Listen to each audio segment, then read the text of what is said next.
Hartlike welkom aan elkeen van julle hier vanoggend. En dankie dat julle tyd gemaak het om hier te wees en ook aan jou wat tyd maak om daar by die huis voor die TV of voor jou foon in te skuif en in te skakel by ons aanlyn diens. Welkom vanoggend en ons vertrou regtig dat die Here jou hart sal seën soos wat jy na die woord luister. Ek het die laaste ruk in ons land en in ons wêreld was stormagtige tye. Julle sal met my saamstem daaroor. As ek kyk na die COVID-19 pandemie nie, maar die wêreld en ons land is die laaste ruk net opnuut weer aangegryp deur dinge wat die vuur van rasisme in die harte van mense wakker maak. En daarom is my boodskap vanoggend oor die gevaar van rasisme. Omdat ek dink dit is iets wat veral nou vir ons almal 'n groot uitdaging is. Want ek ervaar in my hart sekere dinge as ek na die nuus kyk en as ek die media lees en as ek opmerkings en toesprake hoor. Ek is ook op sosiale media en ek sien ook die opmerkings van goeie mense.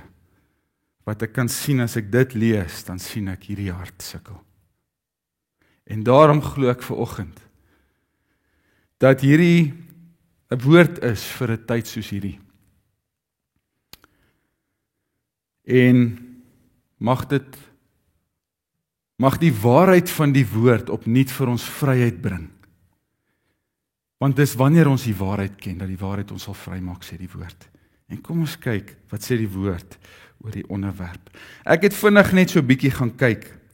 Wanneer ons kyk na die definisie van rasisme, volgens die Oxford Woordeboek, aanlyn sê dit soos volg.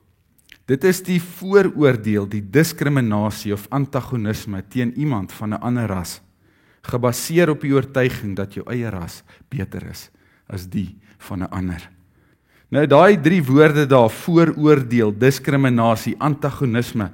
Ek het so 'n bietjie my HAT woordeboek gaan vat en gaan kyk wat beteken hierdie woorde. Vooroordeel is 'n onredelike afkeer van iets of iemand. Dit is 'n onlogiese houding van vyandigheid teenoor iemand. Vooroordeel. Diskriminasie, 'n onbillike onderskeid maak in die behandeling van 'n persoon of 'n groep.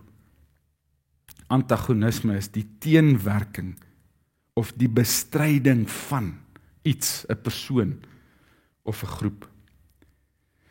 Ek het al in gesprekke in die verlede en veral maar onder my Afrikaanse volkgenote, het ek al in die verlede gesprekke gehoor van mense wat die Bybel gebruik, die skrif gebruik, om rasisme te motiveer.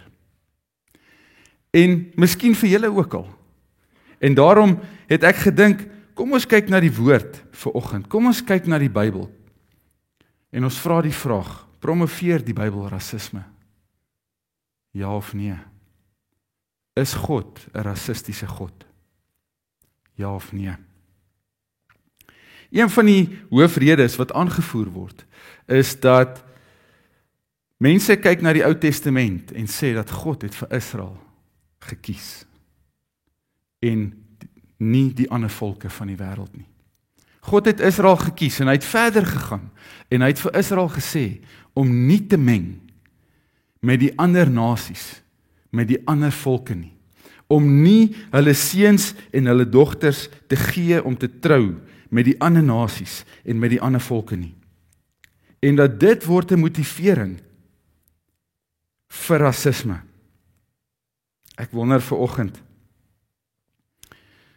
en ek hoop dat enige denkwyse soos hierdie en enige plek waar hierdie boodskap ooit gehoor sou word, 'n vraagteken agter so teologie sal plaas.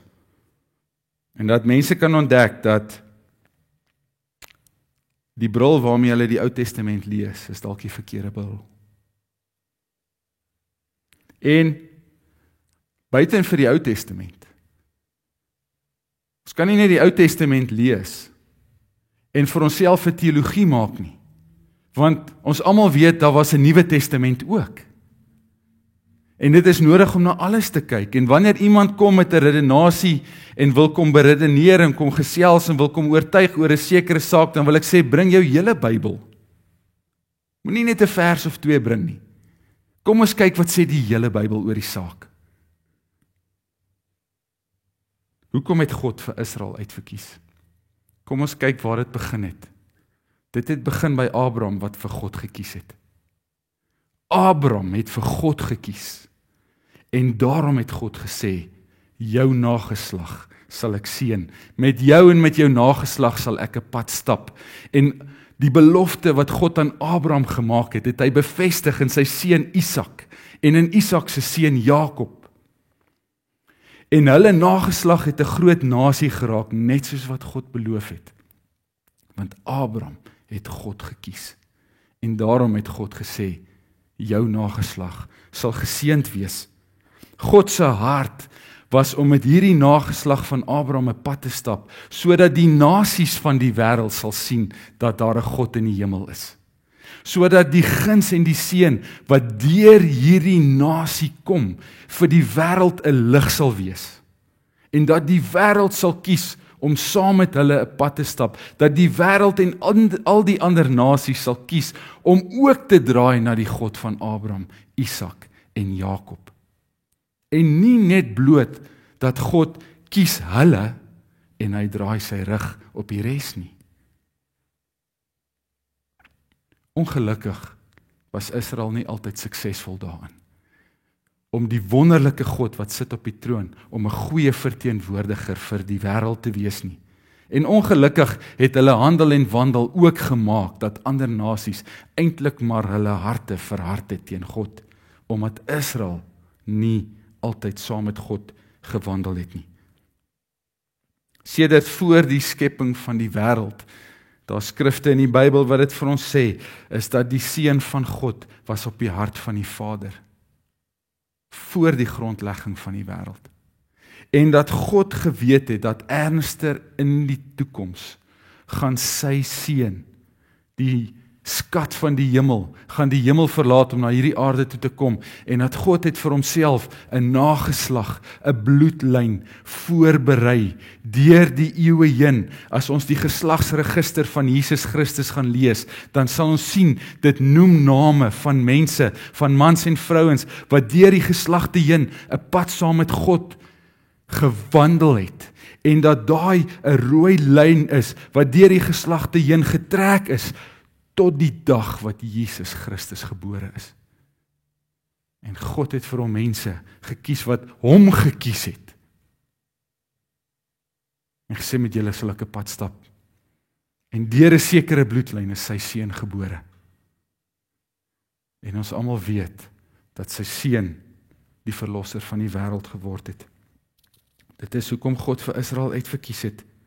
Hoekom het God vir sy volk gesê om nie te meng of nie te trou met die ander nasies nie? Is dit omdat die Here 'n sekere velkleur verkies bo ander? Is dit omdat die Here 'n sekere taal verkies bo ander? Is dit wat dit is? Daar's baie mense wat so sê. Daar's baie mense onder ons Afrikaanse mense wat so sê. Kom ons kyk wat sê Eksodus 34 vers 11 tot 16 vir ons, want jy sien, dit praat hiervan. Hoor wat dit sê. Onderhou wat ek jou vandag beveel, sê Eksodus 34 vers 11 tot 16. Kyk, ek verdrywe voor jou uit die Amoriete, die Kanaaniete, die Hetiete, die Ferisiete, die Jewiete, die Jebusiete. Neem jou in ag dat jy geen verbond sluit met die inwoners van die land waarin jy kom nie, sodat hy nie miskien 'n stryk word vir jou nie. Maar hulle altare moet julle omgooi en hulle klippilare verbrysel en hulle heilige boomstamme afkap, want jy mag jou nie neerbuig voor 'n ander God nie, want die Here se naam is jaloers, 'n jaloerse God is hy. Sluit tog nie 'n verbond met die inwoner van die land nie, as hulle agter hulle gode aanhoereer en aan hulle gode offer, sal hy jou uitnooi, en jy sal van sy offer eet, en jy sal van sy dogters neem en jou seuns en vir jou seuns, en sy dogters sal agter hulle gode aanhoereer, en jou seuns agter hulle gode aan horeer. Al klaar hier kom 'n rede uit vir hoekom die Here sê, pas op vir die ander nasies, pas op vir hulle. Verder lees ons in Deuteronomium 7 vers 1 tot 4. As die Here jou God jou inbring in die land waarin jy gaan om dit in besit te neem en hy baie nasies voor jou verjaag, die Hetiete, Girgasiete, die Amoriete, Kanaaniete, Feresiete, nasies meer en magtiger as jy, en die Here jou God hulle aan jou oorgee, dat jy hulle verslaan, dan moet jy hulle geheel en al met die banvloek tref. Jy mag geen verbond met hulle maak en hulle nie genadig wees nie. Jy mag jou ook nie met hulle verswaar nie. Jy mag jou dogter nie gee aan sy seun en sy dogter neem vir jou seun nie, want hy sal jou seun van my afvallig maak, sodat hulle ander gode dien en die toorn van die Here teen julle ontvlam en hy jou gou verdelg. Jy sien, hierdie skrifgedeelte sê vir ons die geheim, hoekom die Here gesê het, moenie meng nie. Hy het gesê, moenie meng nie, nie omdat hy iets gehad het teen die ander nasies nie, maar omdat die ander nasies ander gode aanbid het. Omdat die ander nasies 'n struik was vir Israel, en as Israel sou meng met hulle, sou hulle harte uitgedaag word om afvallig te raak van die Here. Maar mense gebruik hierdie skrifte om te sê, die Here is vir 'n sekere nasie en die Here is teen 'n ander nasie. En moenie trou nie en moenie vermeng nie. Maar dit is 'n misinterpretasie van die woord. Dit gaan hier oor geloof en oor die dien van die Here. Dit gaan nie net bloot oor ras en velkleur nie. Ons lees 'n gedeelte in die woord waar Miriam en Aaron ongelukkig was met Moses, en die spesifieke ongelukkigheid was oor die vrou wat Moses getrou het. Want die Bybel sê vir ons dat Moses se vrou was 'n Kusiet. En 'n Kusiet was van 'n Ethiopiese afkoms. Met ander woorde, Moses se vrou was swart en Miriam en Aaron het 'n probleem gehad daarmee. En die Here hoor wat Miriam en Aaron sê. En as jy daai skrifgedeelte gaan lees, is dit asof dit was soos iemand wat opgeroep word na die hoof se kantoor. Miriam en Aaron, kom sien my in die tabernakel. Ek wil julle sien. En dis my interessant dat die Here het nie daar in die allerheiligste vir hulle gestaan en wag nie. Dit sê hy het by die deur gestaan en wag. Ek sou baie senuweeagtig na daai vergadering toe gegaan het. Die Here spreek vir Miriam aan, sê Miriam, met 'n profeet praat ek in raaisels, drome, visioene, met Moses praat ek van aangesig tot aangesig. Hoekom was jy nie bevrees om teen Moses te praat nie? Miriam, jy het 'n probleem met die Moses se vrou se velkleur. Kom ons kyk wat sê die Bybel in Numeri 12 vers 10 sê, Miriam het melaats geword. Maar dit is my interessant dat daai skrifgedeelte sê, Miriam het spierwit geword van melaatsheid. Sien, in Miriam se hart was die witheid van haar velkleur, was superieur bo die velkleur van Moses se vrou, en dat die Here sê, jy wil wit wees, kom ons maak jou wit, spierwit van melaatsheid.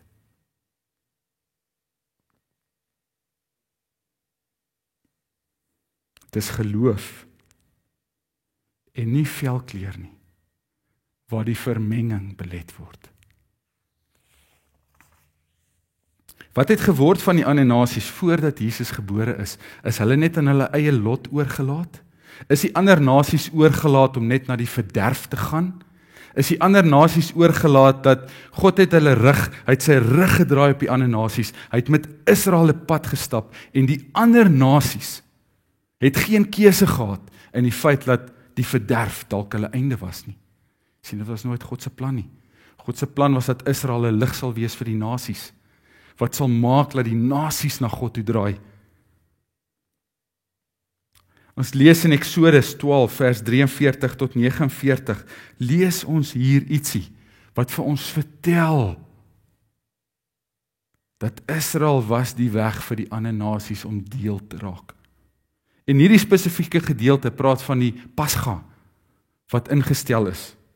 En hoor wat sê die volgende. Vers Eksodus 12 vers 43 tot 48. Verder het die Here aan Moses gesê: Dit is die insetting van die Pasga. Geen uitlander mag daarvan eet nie, maar elke slaaf wat 'n man met geld gekoop het, die moet hy eers besny. Dan kan hy daarvan eet. Geen vreemde inwoner of huurling mag daarvan eet nie. In een huis moet dit geëet word. Jy mag niks van die vleis uit die huis buite toe bring nie, en jy mag geen been daarvan breek nie. Die hele vergadering van Israel moet dit hou. En as 'n vreemdeling by jou vertoef en tot eer van die Here die Pasga wil vier, moet hy hom en almal wat manlik is besny, en dan mag hy naderkom om dit te vier, en hy sal soos 'n kind van die land wees, maar geen onbesnedene mag daarvan eet nie. Die Here sê hierso, as jy die Pasga wil kom eet, as jy die herdenking wil doen van die bloed aan die kusyne en van die paaslam, dit was net vir die Israeliete. Maar as jy 'n vreemdeling in jou midde het, en hy wil die Here eer deur die Pasga te eet, weet jy wat jy moet doen? Vat hom en besny hom. Besny hom sodat hy deel kan word van die verbond. Die aksie en die teken van die verbond. En as hy homself besny het, mag hy die Pasga eet. Die 83 vertaling sal sê, die oomblik wanneer die vreemdeling kom en besny is, dan is hy soos 'n gebore Israeliet. Dit sê die 83 vertaling. En hy mag daaraan deelneem. God het nie sy rug op die nasies gedraai nie. As die nasies van die wêreld die guns van God op die Israeliete sou sien en sê, ons wil soos julle wees, dan mag hy inkom. En die mans moet hulle besny, en as die wet wat vir die Jood belangrik was, ook vir die vreemdeling belangrik word, en hy deel raak van die verbond deur besnydenis, dan sê die woord, hy word soos 'n gebore Israeliet. Dis vir my interessant om te ontdek het, dat Joshua en Caleb, die Caleb van Joshua en Caleb, die enigste 2 spioene, wat teruggekom het van die land af en gesê het, ons kan die land vat. Die ander 10 spioene het gesê, nou hy, ons kan nie. Caleb se pa was 'n Kenesiet. Ek lees dit in die woord. Caleb se pa was nie 'n Israeliet nie. En ek kyk na hierdie 2, en ek sien hierdie 2 persone, ek sien hierdie 2 figure. Ek sê, Here, dit het lankal begin. Die enigste 2 mense wat opgestaan het. Een was 'n Jood. Die ander een was 'n heiden, wat 'n Jood geword het. Die ander ene was iemand wat deur die verbond deel geraak het. Hy's nie in hom ingebore nie. En van die begin af sien ons al hoe die Jood en die kerk staan. Caleb, toe ek die gedeelte gaan lees waar die volk murmureer, was Caleb se stem in daai voorval toe hulle klere skeer, toe hulle sê, maar ons kan. Caleb het meer gepraat as Joshua. 'n Kenesiet van afkoms, wat besluit het, ons sal onsself besny, en ons sal die wet begin onderhou, en wat deel geword het van die stam van Israel. Dit gaan dus oor geloof. Dit gaan nie oor velkleur of ras nie. Maar ongelukkig lees die mense die Bybel, die Ou Testament op met die bril van sy politieke oortuiging. En hy lees net wat hy wil lees. Daarom kry ons vandag so baie godsdienstige mense wat se harte ver van die Here af is. Baie godsdienstig. Maar my hart is nie in die saak nie. En die hart wat hier binne in my is nie die hart van die Vader, die Seun en die Heilige Gees nie. Wat sê die Nuwe Testament vir ons? Ek weet, ek het al so baie daar gepraat. En 'n skrifgedeelte wat ons almal ken. As iemand na my toe kom met 'n gesprek wat so half, dat God maak onderskeid. God kies iemand. God kies 'n ras. God kies my ras. Dis 'n maklike antwoord. Kom ons gaan seker na die bekendste skrif in die Bybel. Johannes 3 vers 16. Want so lief het God die wêreld gehad, dat hy sy enigste seun gegee het, sodat elkeen wat in hom glo nie verlore sal gaan nie, maar die ewige lewe sal hê. Daar is geen eksklusiwiteit in die koninkryk van God nie. Elkeen beteken elkeen. Ongeag van taal, velkleur, hoe jou oë lyk, hoe jou hare lyk. As jy sou kom en jou hart sou buig voor die lam van God en besef dat jy 'n verlosser nodig het, dan word jy vir God aanvaarbaar en word jou naam geskryf in die boek van die lewe. Openbaring 7 vers 9 sê vir my die volgende: Na hierdie dinge het ek gesien, en kyk, daar was 'n groot menigte wat niemand kon tel nie, uit alle nasies en stamme en volke en tale, en hulle het gestaan voor die troon van die lam, bekleed met wit klere en met palmtakke in hulle hande. Johannes skryf Openbaring en hy sien 'n toneel van die hemel, en wat sien hy? Die troon van God en alle volke en tale en nasies wat verteenwoordig word, mense wat se klere wit gewas is deur die bloed van die lam. Jy's heeltemal reg, daar is wit in die hemel, is die wit klere, maar die siele wat binne in daai wit klere is alle nasies, volke en tale en stamme.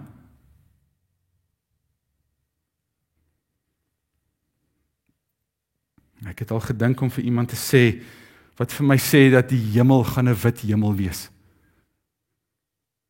Sê ek, die Here gaan jou dalk 'n guns doen, om die hemel nie vir jou toelaatbaar te maak nie. Want jy wil nie die hemel deel met iemand wat anders is as jy nie. Hy gaan jou dalk 'n guns doen. Rasisme is gevaarlik. Rasisme. En ons gaan nou by die kern daarvan uitkom, dat ons kan sien wat is die strategie. Want rasisme is baie gevaarlik. En om dit te huisves ons hart, wat nie Jesus se hart is nie. Galasiërs 3 vers 28 sê vir ons, dit maak nie saak of iemand 'n Jood of 'n Griek, 'n slaaf of 'n vryman, 'n man of 'n vrou is nie. In Christus Jesus is julle almal een. Het ons 'n meer duidelike skrif nodig? Jood of Griek? Maak nie saak nie. Is jy in Christus? Dis wat saak maak. Man of vrou? Maak nie saak nie. Is jy in Christus? Dis wat saak maak. Jesus Christus maak saak. Kyk ons na die wêreld, kyk ons na die rasse en nasies en tale, enigsins met 'n ander bril op as dit, sê ek, is gevaarlik. Is gevaarlik, dis nie die evangelie van Jesus nie. Jesus kyk nie met 'n vooraf opgestelde idee na mense nie.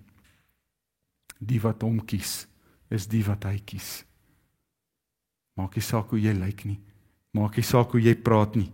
Maak nie saak van jou afkoms, as jy 'n vryman of as jy 'n slaaf nie. Het jy baie geld, het jy min geld. Is jy in Jesus? Dis wat saak maak.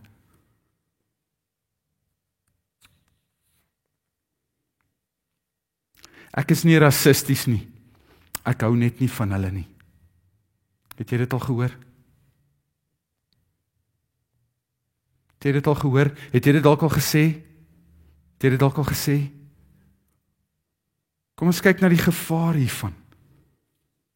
Jy sien, hoe kwantifiseer jy dit? Hoe kan ek teen dit praat? As ek vir jou sê, ek is nie rassisties nie, ek hou net nie van hulle nie. Hoe kan jy teen dit praat?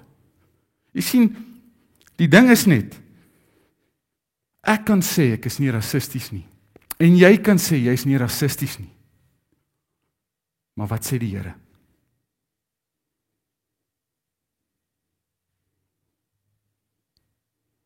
Wat sou hy sê?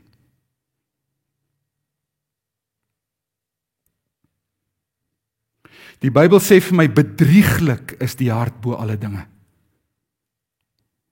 So bedrieglik, dat die mens se eie hart hom bedrieg, In so 'n mate dat Matteus 7 vir my sê, daar gaan baie wees wat voor die troon gaan kom, wat gaan sê, Here, Here. En gaan hoor, nie elkeen wat vir my sê, Here, Here, sal ingaan in die koninkryk van die hemel nie, maar hy wat die wil doen van my Vader. Daai sê vir my, as ek daarna kyk, sê vir my, dis mense wat gelewe het, ek is okay. En hulle sterf met die gedagte, ek is okay. Bedrieglik is die hart bo alle dinge. Dis nie wat ek sê en wat jy sê nie. Dit vat 'n wandel in die Gees. En dit vat 'n wandel met Heilige Gees. En dit vat Heilige Gees om ons te help om te sien wat hy sien. Nie wat ek dink wat ek sien, net omdat ek voor jou my saak wil regverdig. Hierdie ding lê baie diep. Baie diep. Wanneer ek voel soos wat ek voel, wanneer ek 'n ding lees in die media, of 'n toespraak sien, of 'n redenasie sien wat ek dink, waar is die logika agter hierdie ding? En ek kyk na 'n persoon daar, dan voel ek 'n ding in my hart. Ek voel nie lekker nie. En dan vra ek vir die Here, Here, wat sien U? Ek kan sê, ek dink ek het rasisme in my hart nie, maar wat sien U, Here? Ek het nodig om 'n pad saam met U te stap met hierdie saak. En vir geliefde mense en geliefde disippels van Jesus Christus, van alle rasse en kleure in hierdie land, het ons 'n uitdaging. Ons gaan nou by die plan en by die strategie van Satan kom, want jy sien, hy het 'n plan. Daar's 'n groter strategie agter rasisme.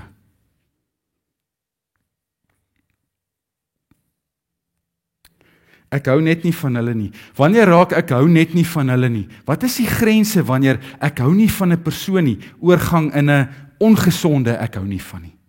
Dis baie moeilik. Dis baie moeilik in enige verhouding. Sien Jakobus 2 vers 1 tot 13 is 13 verse in die Bybel, in die tweede hoofstuk van Jakobus, wat vir ons waarsku om nie 'n aannemer van persoon te wees nie. Moenie eer hê vir 'n ryk man en nie eer hê vir 'n arm man nie. Jy's 'n aannemer van persoon. Ons almal moet daarteen waak, om sekere mense op 'n troon te sit en 'n ander persoon as niks te ag nie. Dis die beginsel van om 'n aannemer van persoon te wees. Ek praat nog nie eens van haat nie. Onderskeid maak tussen mense. Aannemer van persoon. Die Bybel sê vir ons, God is nie 'n aannemer van persoon nie. En hy moedig my en jou aan om nie aannemer van persoon te wees nie. Ons lees in die Bybel dat Jesus kom op 'n plek waar hy die wet kom opsom in 2 hoofkategorieë en sê, opsommend wat hierdie wet vir ons sê, jy moet die Here jou God lief hê met jou hele hart, jou hele siel, jou hele verstand, al jou krag, en jy moet jou naaste lief hê soos jouself. Liefde teenoor God en liefde teenoor ons naaste. Dan kom baie mense en hulle vra die vraag, maar wie is my naaste? Wie is my naaste? En gelukkig het iemand in die Bybel vir Jesus daai vraag gevra, wie is my naaste? En toe gaan Jesus en hy vertel vir hulle die gelykenis van die barmhartige Samaritaan en vir die Joodse skare hier voor hulle, vir wie die mees gehate nasie, buiten sekerlik die Romeine, op daai stadium was die Samaritane. En Jesus skets 'n storie waar 'n Jood in die moeilikheid was en 'n Samaritaan om barmhartigheid bewys het. En hy kom sê vir die Joodse skare, die ou wie jy nie gedink het jou naaste is nie, is jou naaste. Jy hou nie van die Samaritaan nie. En dis die einste voorbeeld wat hy voor hulle lê. Dit is vir my interessant, ons lees daai voorval in Lukas 10, Exodus 3 vers 22, net voor die Israeliete uit Egipte uit wegtrek, sê die Here vir hulle, gaan na jou naaste toe, en gaan vra vir jou naaste om vir jou iets te gee vir jou reis. En die Bybel vertel vir ons dat die Egiptenare het hulle skatte vir die Israeliete gegee, en dat die Israeliete het uit Egipte uitgetrek met die skatte van Egipte. Maar daar in vers 22, toe die Here vir hulle sê, gaan na die Egiptenare toe, toe sê hy vir hulle, gaan na jou naaste toe en vra. En ek dink met myself, die volk, die nasie, wat vir Israel in slawerny gehou het, vir 400 jaar, sê God, Gaan na jou naaste.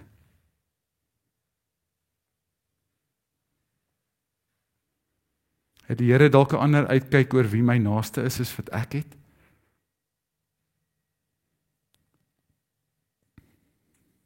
Ons naaste is nie net ons geliefdes, ons familie, ons vriende, die mense met wie ons saamstem nie.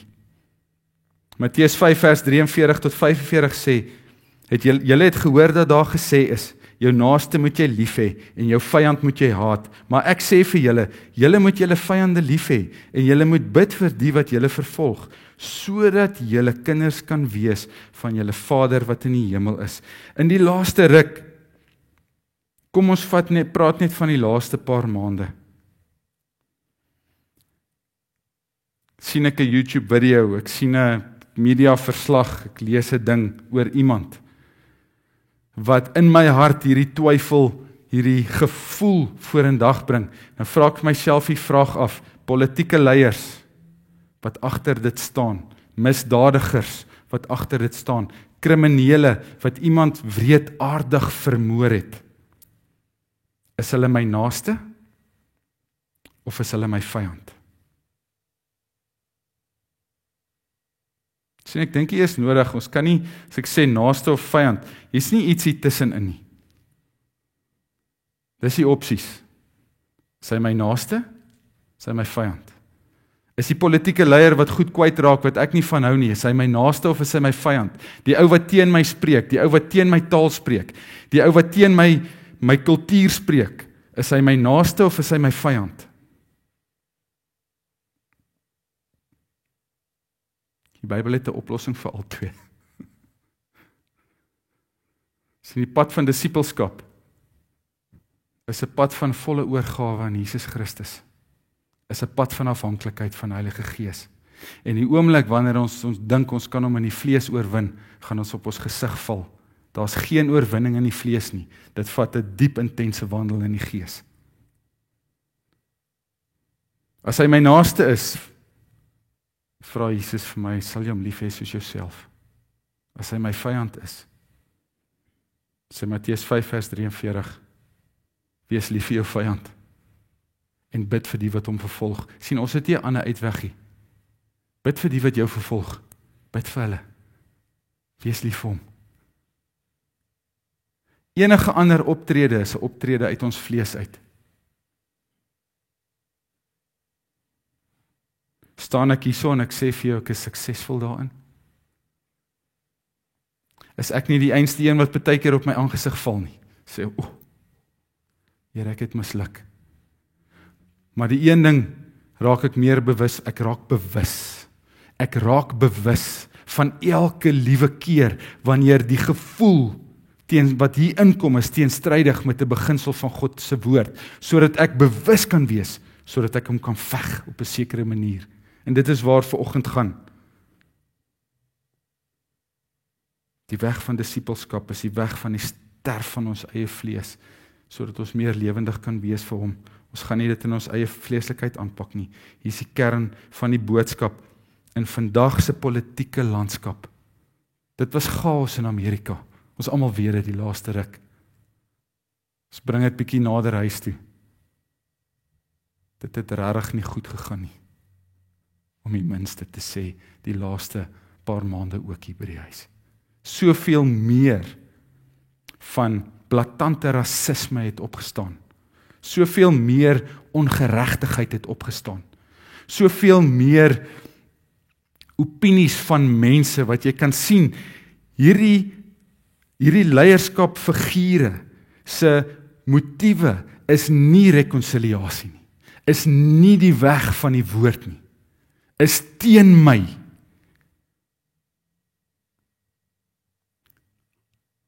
Die wêreld is vol mense wat oop kanale is waardeur die bose werk.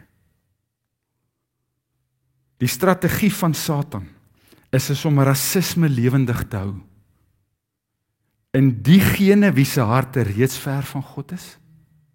En in diegene wat sê hulle is disippels van Jesus Christus, het Satan en die bose, ek sit om en kyk, dit voel vir my, ek sien dit.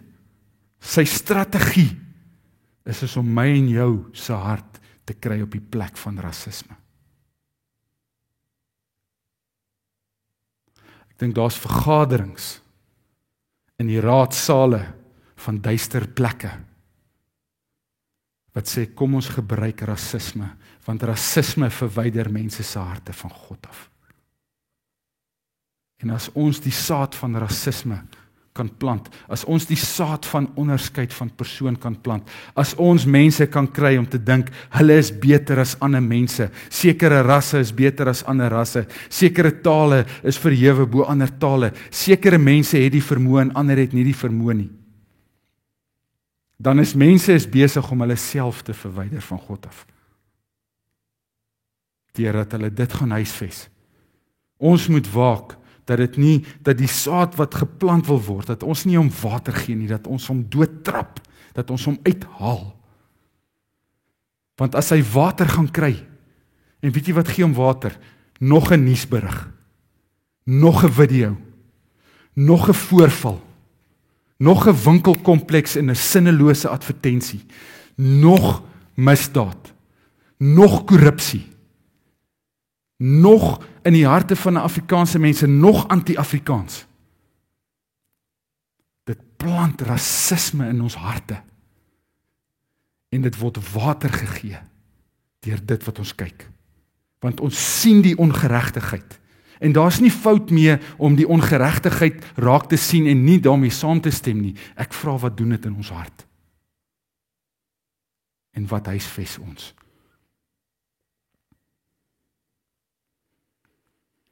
Die strategie en die doel is om gelowiges se harte te besoedel met haat, met ek hou nie van jou nie.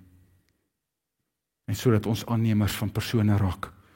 Die grootste fout wat ons kan maak, is om na daardie persone te kyk, wat die ongeregtigheid bewerk, en die ongeregtigheid te verpersoonlik. Ons maak dit 'n mens, ons gee hom 'n gesig, ons gee hom 'n velkleur. Ons maak daai fout. Ons kyk na die ongeregtigheid en ons koppel 'n persoon en 'n persoonlikheid en hoe hy lyk en hoe hy praat, koppel ons daaraan. En dis die grootste fout wat ons kan maak, want die Bybel kom sê vir ons worstelstryd is nie teen vlees en bloed nie.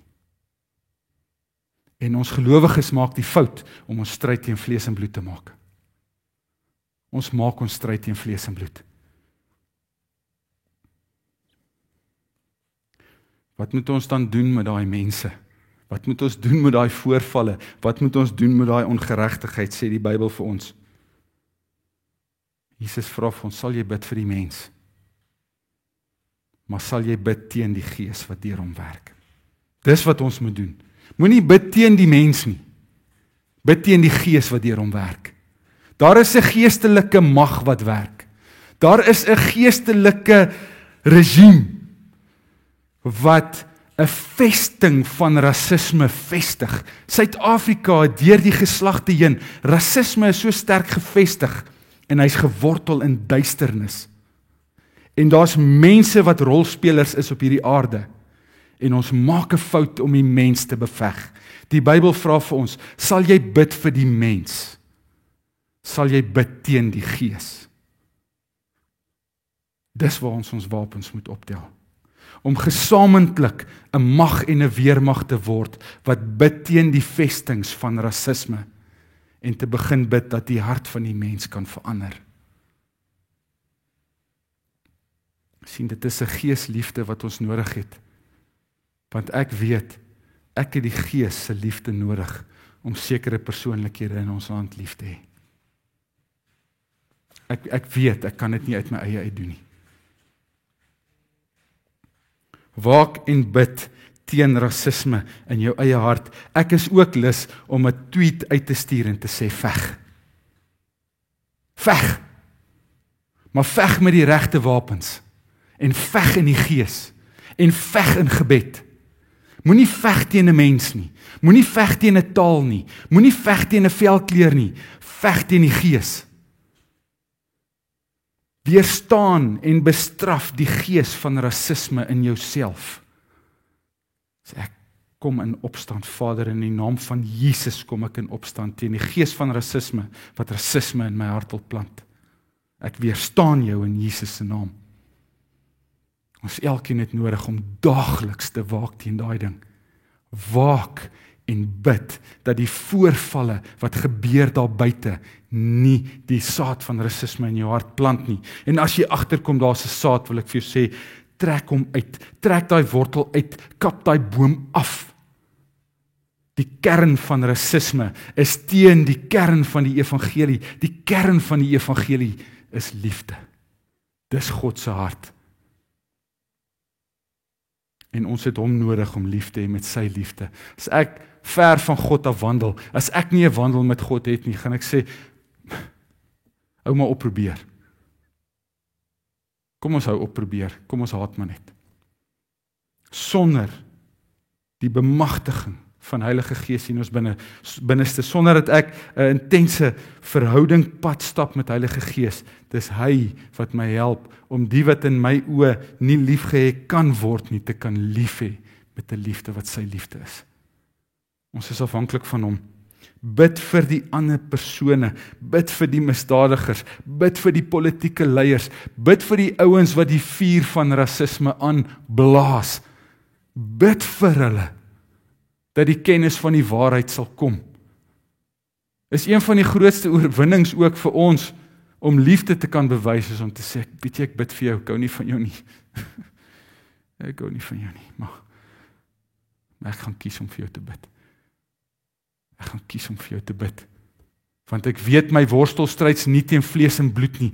Dis nie jy wat ek daar sien nie, daar deur jou werk 'n ding, en hom haat ek. Nie vir jou nie. En laat ons in die krag van die Gees begin wandel, gelowiges kerk van Jesus Christus, om die vestings van rasisme in ons land af te bring, deurdat ons kan lief hê en veg met die regte wapens.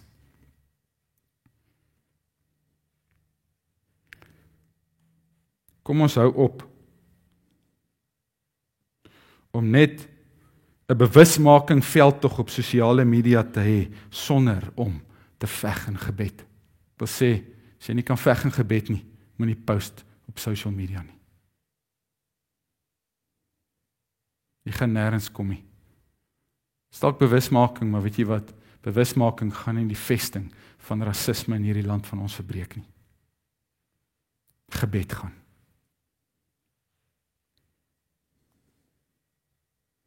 Die Here is nie rassisties nie, en die Here is nie 'n aannemer van persoon nie. Ons kan nooit die Bybel gebruik om ons politieke sienswyse te regverdig nie. As ons enige vorm van rasisme huisves, dan huisves ons iets in ons binneste, wat nie God se hart is nie, en wat teen die kern is van die evangelie. Dit is vir my interessant, ek sluit hiermee af, skrifgeleerde en 'n fariseer staan en bid by die tempel. Die een kyk op na die hemel en sê, dankie Here dat ek nie is soos hierdie persoon nie. Ek doen al hierdie dinge, ek doen die en ek doen die en ek doen die en ek doen die. O, ek is so wonderlik. Die ander ene staan daar en kyk af, sê, o Here, hy het nie eens moed om op te kyk hemel toe nie. Wees my sondaar genadig. Ek sien soveel hoogmoed in hierdie land van ons. Hoogmoed van mense wat in hulle eie oë reg is. Vriende, sal ons nie so wees nie. Sal ons eerder die hart hê van die ou wat besef is verkeerd in my, wat sê Here, wees my sondaar genadig, as wat ons die tipe mense is wat na ander kyk en ander aftrek en myself opbou omdat ek so smart is en hulle nie. Sien, dis rasisme, dis 'n vorm van rasisme. Dis gevaarlik, gevaarlik, gevaarlik. En dit is 'n bose strategie. Wees bewus daarvan. En veg met die regte wapens. Kom ons sluit ons oë en ons bid saam. Vader, elkeen van ons het al by tye in ons lewe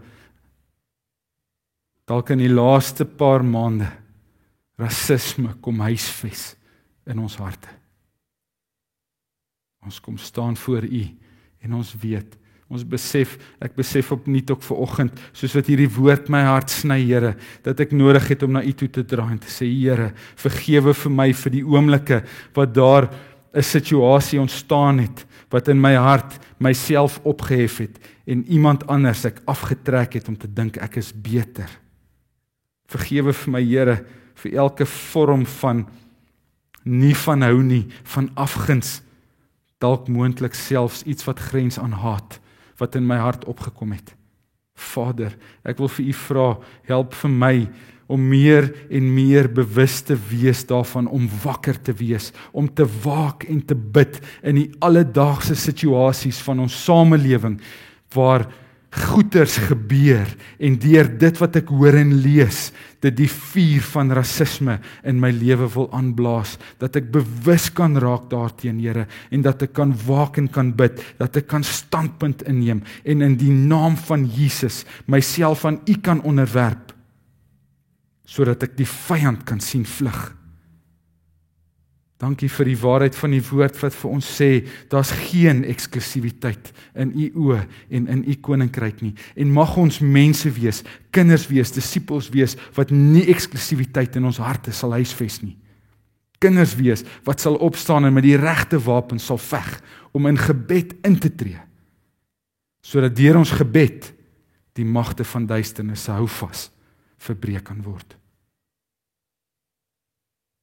En nie met stokke en met klippe nie.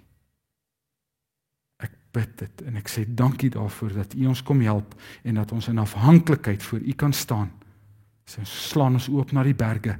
Waar sal ons hulp vandaan kom? Dat ons kan sê ons hulp kom van die Here wat hemel en aarde gemaak het. In Jesus naam. Dank ons U dat U ons hulp is in ons oorwinning is teen rasisme. Amen. Amen.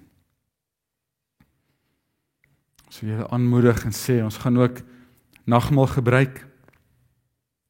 Vir die wat van julle wat daar by die huis julle nagmaal gereed het, gaan kry dit gerus en gebruik as gesin saam met ons nagmaal.